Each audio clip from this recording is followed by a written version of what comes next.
आज आम्ही चाललो होतो खरेदी करण्यासाठी, ते म्हणजे कपड्यांची खरेदी करण्यासाठी. पिल्लू आणि इथं मी रेडी झालो होतो. पिल्लूचे पप्पा अजून आवरायचे होते.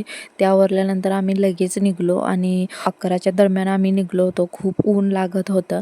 पिल्लूच्या पप्पांचं गोकुळगावमध्ये काम होतं, त्यामुळे आम्ही इथं आलो होतो. त्यांचं काही काम झालं नाही, त्यामुळे ना आम्ही आलो होतो फॅक्टरी आउटलेटमध्ये. ते ना तुम्हाला फॅक्टरी आउटलेटमध्ये साड्यांची व्हरायटी तुम्हाला बघायला खूप भेटेल आणि खरंच खूप छान साड्या आहेत आणि तुम्हाला मला कमी रेटमध्ये इथं साड्या भेटून जातील आणि साड्यांचं जे सूत वगैरे आहे ते खूप छान आहे. मला तरी आवडलं.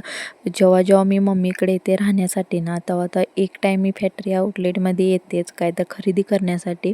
पिल्लूला आम्ही ड्रेस घेण्यासाठी गेलो होतो, पण आम्हाला फ्रॉक वगैरे अजिबात त्यातला कोणता आवडला नाही आणि फ्रॉक तर पिल्लूकडे खूप सारे आहेत. त्यामुळे आम्ही थोडं म्हणलं पिल्लूला सिगार ड्रेस पिल्लूला बघण्यासाठी गेले होते, पण ना त्याची प्राईस ऐकून मला धक्काच बसला. खरंच खूप लहान मुलांची ते कपडे महाग आहेत.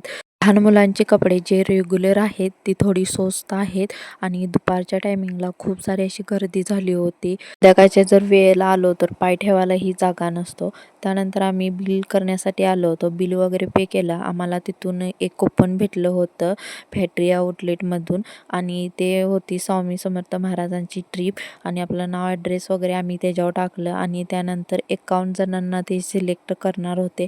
त्यानंतर पिल्लूच्या हातून ती आम्ही चिठ्ठी टाकली. त्यानंतर ना आम्ही मम्मीकडे गेलो होतो आणि मम्मीला अजिबात माहीत नव्हतं की आम्ही येणार आहे.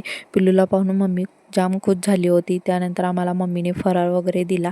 फराळ वगैरे खाल्ला आणि त्यानंतर मम्मी बोलली की तुझ्यासाठी एक गिफ्ट आहे. मला वाटलं खरंच आहे, पण मम्मीला ना कंपनीमधून मिठाईचा बॉक्स दिला होता दिवाळीसाठी. थोडा आम्ही आराम वगैरे केला, फ्रेश वगैरे झालो आणि तिथून आम्ही घरी येण्यासाठी निघालो होतो.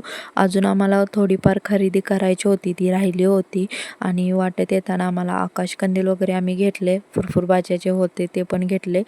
जी काय आम्ही खरेदी केलेली आहे ती तुम्हाला उद्याच्या व्हिडिओमध्ये बघायला भेटेल. तुम्हा सर्वांना माझ्याकडून दिवाळीच्या खूप खूप शुभेच्छा.